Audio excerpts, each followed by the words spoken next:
रथ पर बैठे हुए योगेश्वर श्री कृष्ण और अर्जुन ने भी अलौकिक शंख बजाए।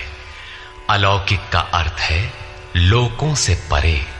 मृत्युलोक, देवलोक, ब्रह्मलोक, जहां तक जन्म मरण का भय है, उन समस्त लोकों से परे पारलौकिक, पारमार्थिक स्थिति प्रदान करने की घोषणा योगेश्वर श्री कृष्ण की है। सोने चांदी काठ का रथ नहीं, रथ अलौकिक, शंख अलौकिक, अतः घोषणा भी अलौकिक ही है। लोकों से परे एकमात्र ब्रह्म है, सीधा उससे संपर्क स्थापित कराने की घोषणा है। पांचजन्यं ऋषिकेशो देवदत्तं धनञ्जयः पौंड्रं दध्मौ महाशंखं भीमकर्मावृकोदरः।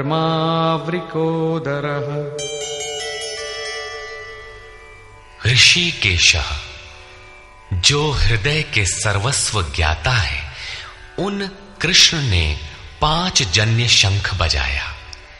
पांचों ज्ञानेंद्रियों को पंच तन्मात्राओं शब्द, स्पर्श, रूप, रस, गंध के रसों से समेटकर अपने जन भक्त की श्रेणी में ढालने की घोषणा की।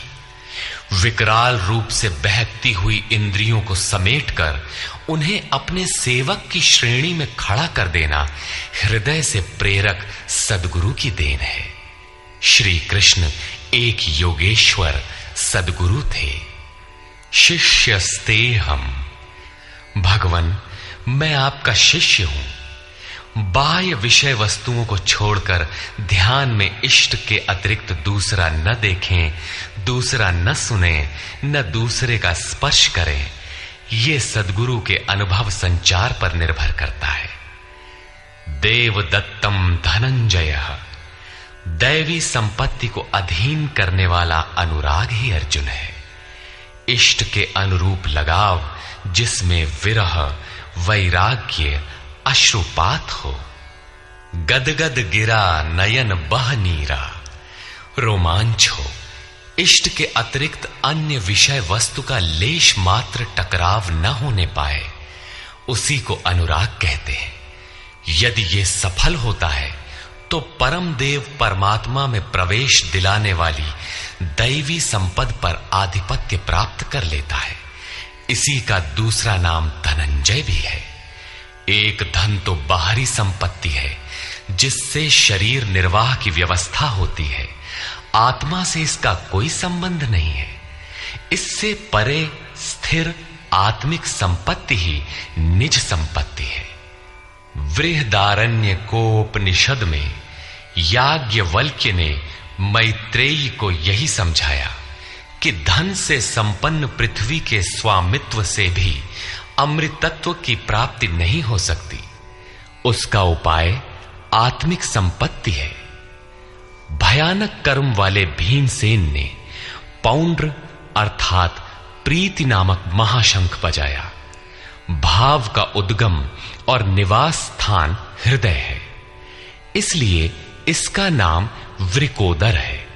आपका भाव लगाव बच्चे में होता है, किंतु वस्तुतः वो लगाव आपके हृदय में है, जो बच्चे में जाकर मूर्त होता है। ये भाव अथाह और महान बलशाली है। उसने प्रीति नामक महाशंख बजाया।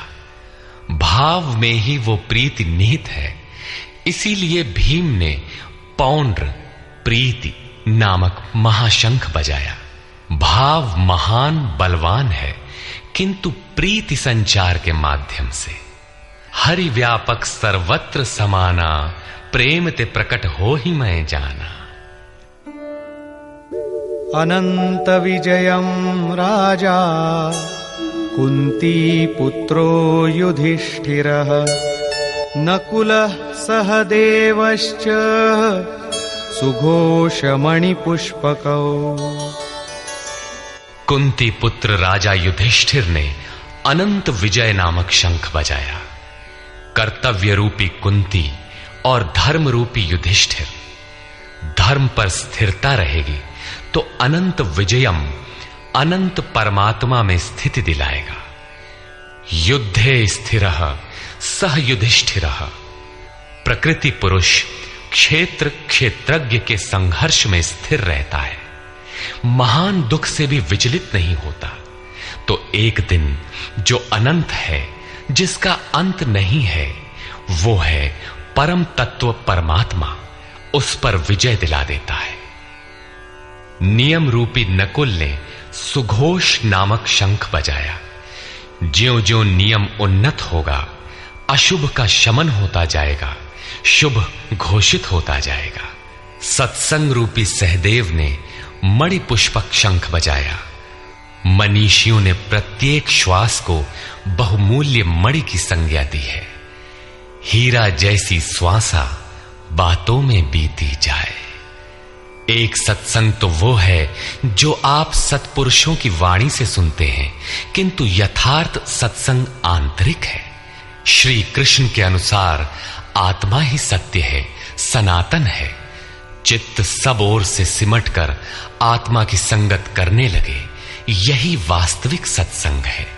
ये सत्संग चिंतन, ध्यान और समाधि के अभ्यास से संपन्न होता है। ज्यों ज्यों सत्य के सान्निध्य में सुरत टिकती जाएगी, त्यों त्यों एक एक श्वास पर नियंत्रण मिलता जाएगा। मन सहित इंद्रियों का निरोध होता जाएगा।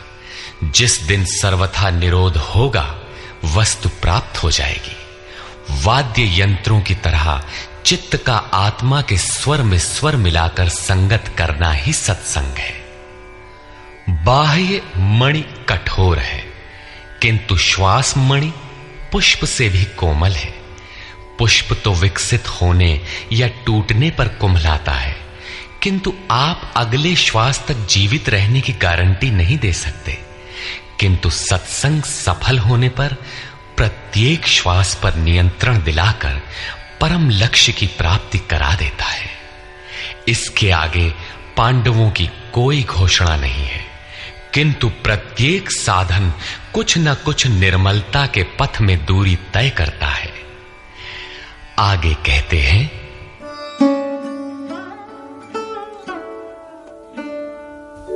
काश्यश्च परमेश्वासः शिखण्डी च महारथः धृष्टद्युम्नो विराटश्च सात्यकिश्चापराजितः। काया रूपी काशी।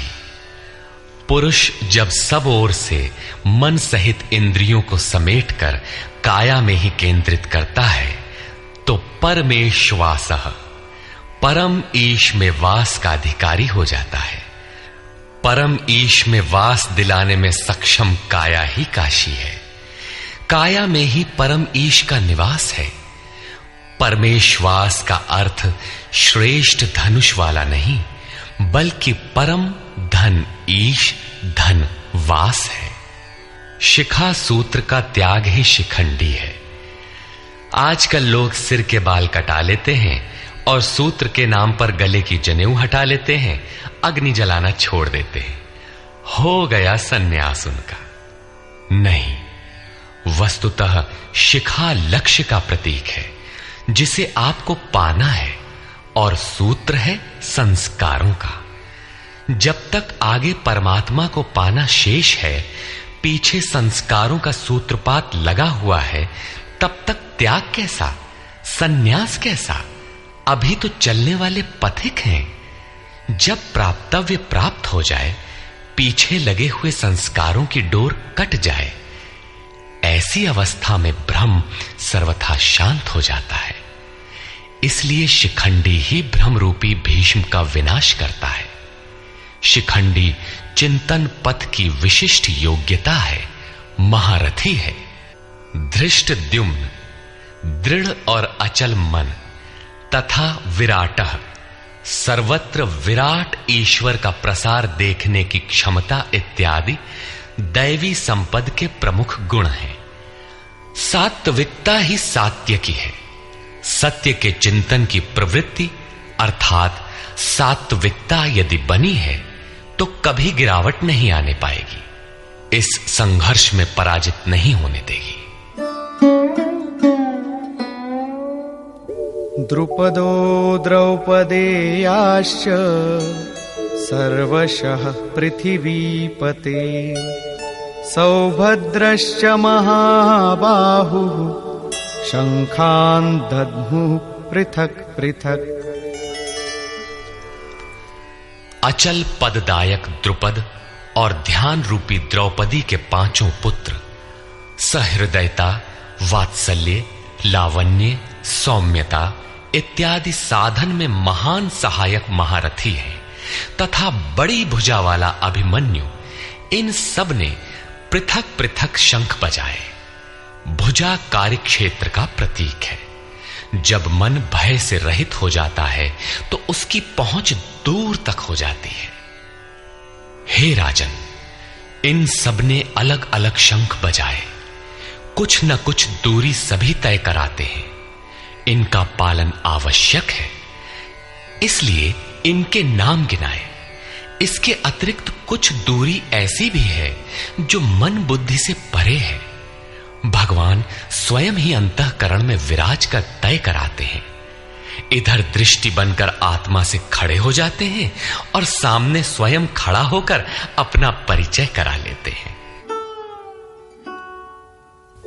सघोषो धार्तराष्ट्राणाम् हृदयानि व्यदारयत् नभश्च पृथिवीं चैव तुमुलो व्यनुनादयन्। उस घोर शब्द ने आकाश और पृथ्वी को भी शब्दायमान करते हुए धृतराष्ट्र पुत्रों के हृदय विदीर्ण कर दिए। सेना तो पांडवों की ओर भी थी, किंतु हृदय विदीर्ण हुए धृतराष्ट्र पुत्रों के। वस्तुतः पांचजन्य दैवी शक्ति पर आधिपत्य, अनंत पर विजय, अशुभ का शमन और शुभ की घोषणा धारावाही होने लगे तो कुरुक्षेत्र आसुरी संपद, बहिर्मुखी प्रवृत्तियों का हृदय विदीर्ण हो जाएगा। उनका बल शनैः शनैः क्षीण होने लगता है। सर्वथा सफलता मिलने पर मोहमयी प्रवृत्तियां सर्वथा शांत हो जाती हैं।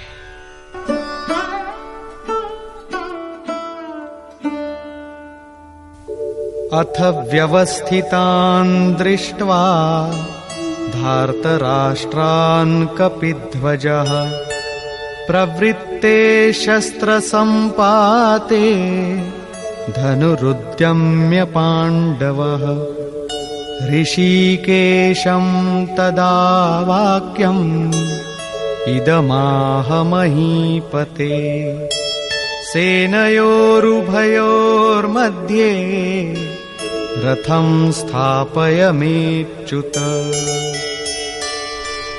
संयम रूपी संजय ने अज्ञान से आवृत मन को समझाया कि हे राजन, उसके उपरांत कपिध्वजः, वैराग्य रूपी हनुमान, वैराग्य ही ध्वज है जिसका, ध्वज राष्ट्र का प्रतीक माना जाता है। कुछ लोग कहते हैं ध्वजा चंचल थी इसलिए कपिध्वज कहा गया, किंतु नहीं, यहां कपि साधारण बंदर नहीं, स्वयं हनुमान थे, जिन्होंने मान अपमान का हनन किया था। सममान निरादर आदरहीन। प्रकृति की देखी सुनी वस्तुओं से, विषयों से राग का त्याग ही वैराग्य है।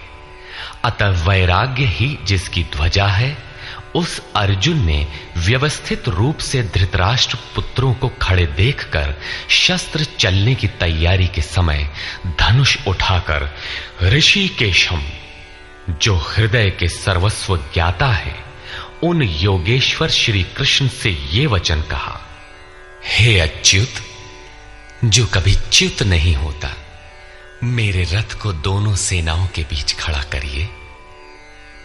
यहां सारथी को दिया गया आदेश नहीं, इष्ट सदगुरु से की गई प्रार्थना है, किस लिए खड़ा करें?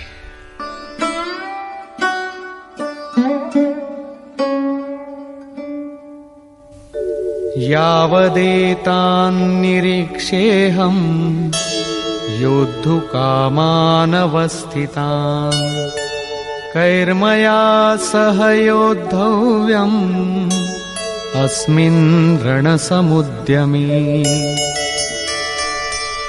जब तक मैं इन स्थित हुए युद्ध की कामना वालों को अच्छी प्रकार देख न लूं कि इस युद्ध के उद्योग में मुझे किन किन के साथ युद्ध करना योग्य है, इस युद्ध व्यापार में मुझे किन किन के साथ युद्ध करना है।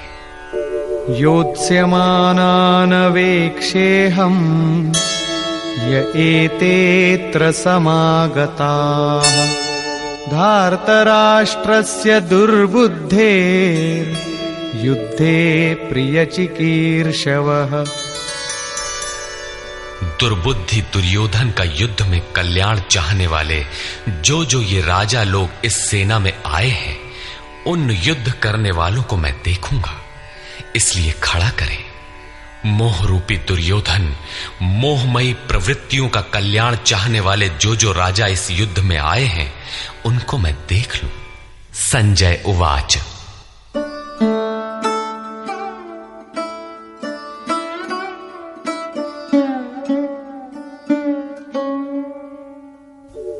एवमुक्तो ऋषिकेशो गुडाकेशेन भारत सेनयोरुभयोर्मध्ये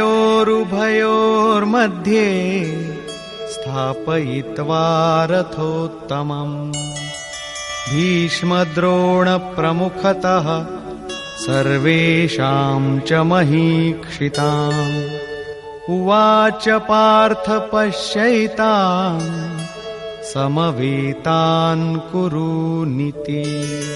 संजय बोला, निद्राजयी अर्जुन द्वारा इस प्रकार कहे जाने पर हृदय के ज्ञाता श्री कृष्ण ने दोनों सेनाओं के बीच भीष्म, द्रोण और महीक्षिताम शरीर रूपी पृथ्वी पर अधिकार जमाए हुए संपूर्ण राजाओं के बीच उत्तम रथ को खड़ा करके कहा कि पार्थ, इन इकट्ठे हुए कौरवों को देख, यहां उत्तम रथ सोने चांदी का रथ नहीं है।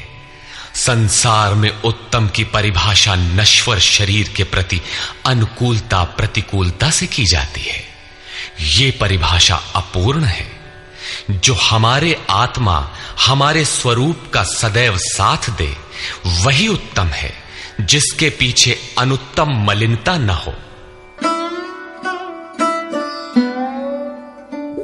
तत्रापश्यत् स्थितान् पार्थः पितॄनथ पितामहान् आचार्यान् मातुलान् भ्रातॄन् पुत्रान् पौत्रान् सखींस्तथा श्वशुरान् सुहृदश्चैव सेनयोरुभयोरपि।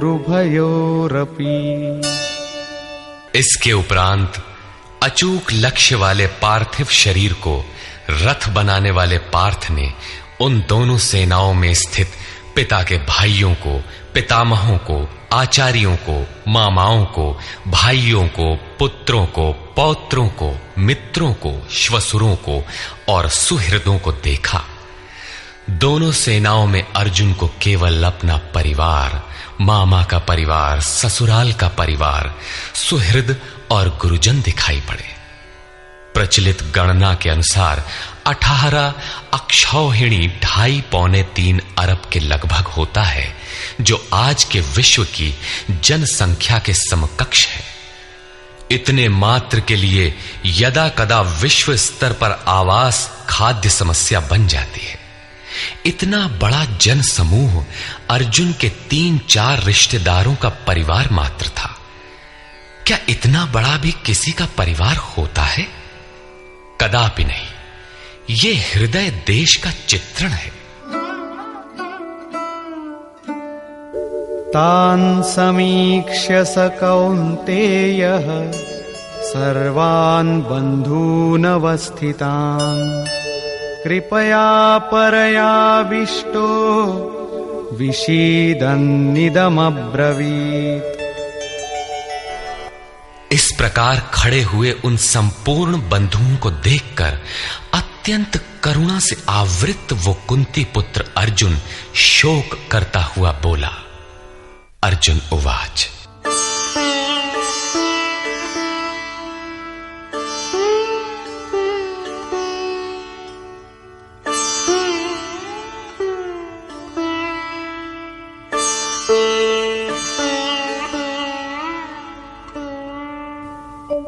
दृष्ट्वेमं स्वजनं कृष्ण युयुत्सुं समुपस्थितम् सीदन्ति मम गात्राणि मुखं च परिशुष्यति वेपथुश्च शरीरे मे रोमहर्षश्च जायते।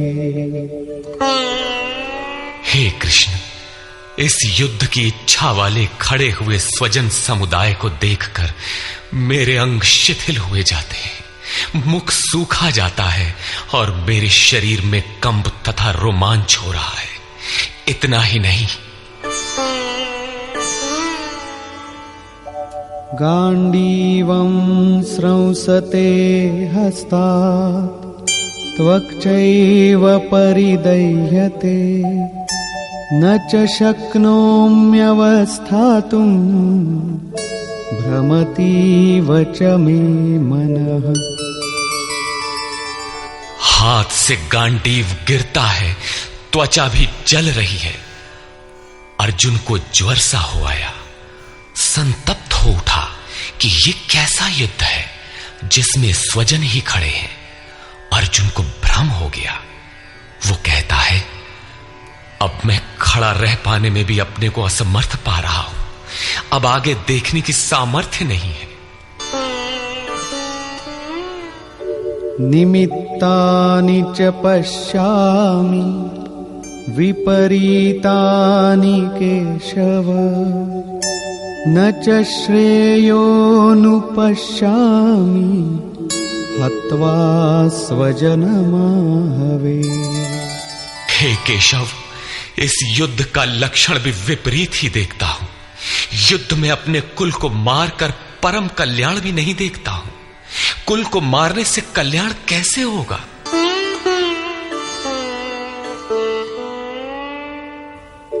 न कांक्षे विजयं कृष्ण न च राज्यं सुखानि च किन्नो राज्येन गोविन्द किं भोगैर्जीवितेन वा।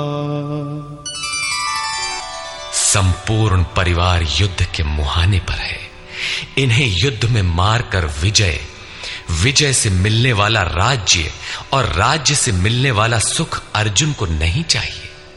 वो कहता है, हे श्री कृष्ण, मैं विजय नहीं चाहता, राज्य तथा सुख भी नहीं चाहता। हे गोविंद, हमें राज्य या भोग अथवा जीवन से भी क्या प्रयोजन है? क्यों?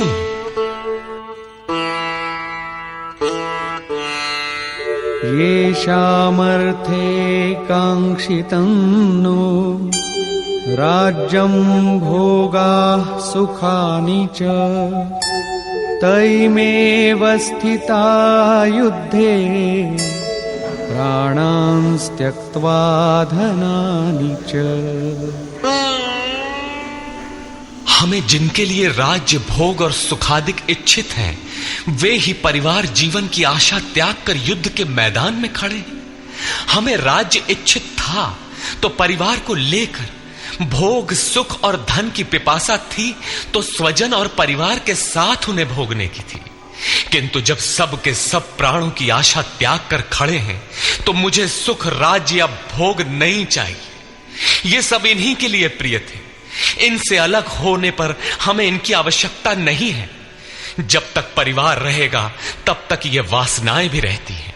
झोपड़ी में रहने वाला भी अपने परिवार, मित्र और स्वजन को मारकर विश्व का साम्राज्य स्वीकार नहीं करेगा। अर्जुन यही कहता है कि हमें भोग प्रिय थे, विजय प्रिय थी, किंतु जिनके लिए थी जब वे ही नहीं रहेंगे तो भोगों से क्या प्रयोजन? इस युद्ध में मारना किसे है?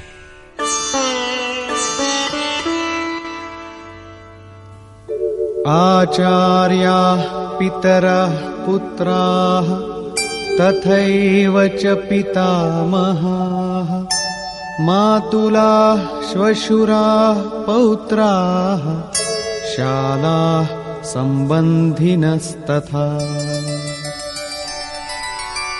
इस युद्ध में ताऊ, चाचे, लड़के और इसी प्रकार दादा, मामा, श्वसुर, पोते, साले तथा समस्त संबंधी ही हैं।